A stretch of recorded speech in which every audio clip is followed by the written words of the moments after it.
ఏంటి మతం మారితే పాపాలు పోతాయా? అవి ఎక్కడికి అక్కడే ఉంటాయి. నమస్కారం, జై శ్రీరామ్. భగవద్గీత 4వ అధ్యాయం 36వ శ్లోకం.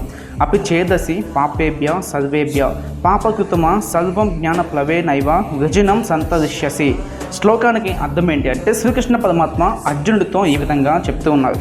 ఒకవేళ పాపాత్ములందరికంటే నీవు మహాపాపివి అయినచో జ్ఞాననౌక సహాయంతో పాపపు సముద్రం నుండి నిస్సందేహంగా పూర్తిగా బయటపడగలవు అనేసి శ్రీకృష్ణ పరమాత్మ అర్జునుడితో చెప్తూ ఉన్నారు. మతం మార్చినంత మాత్రాన పాపాలు అయితే ఎక్కడికి అవి అక్కడే ఉంటాయి. ఏ విధంగా అయితే బట్టలు మార్చుకుంటే మురికి అనేది పోదో, ఆ విధంగానే మతం మారినా కూడా పాపం అనేది పోదు. మరి ఎలా? జ్ఞానం వల్ల పాపం అనేది పోతుంది. అంటే జ్ఞానం అంటే మనం చేసిన తప్పును ఒప్పుకొని పశ్చాత్తాపం చెంది భవిష్యత్తులో ఎప్పుడు కూడా అటువంటి తప్పు చేయని బుద్ధిని కలిగిన రోజున ఆ పాపం అనేది పోతుంది. కానీ చేసిన తప్పుకి మాత్రం శిక్ష అనేది డెఫినెట్గా అనుభవించాల్సింది, అదైతే తప్పదు ఎక్కడ కూడా. కాబట్టి ఇక్కడి నుంచి మతం మారితే పాపాలు పోతాయంటే దాన్ని వదిలేసి జ్ఞానాన్ని పెంచుకుని చేసిన తప్పుల్ని యాక్సెప్ట్ చేసి పశ్చాత్తాపం చెందితే పాపాలు అనేవి పోతాయి. నచ్చిందా? నచ్చితే కామెంట్ చేయండి. హరే కృష్ణ.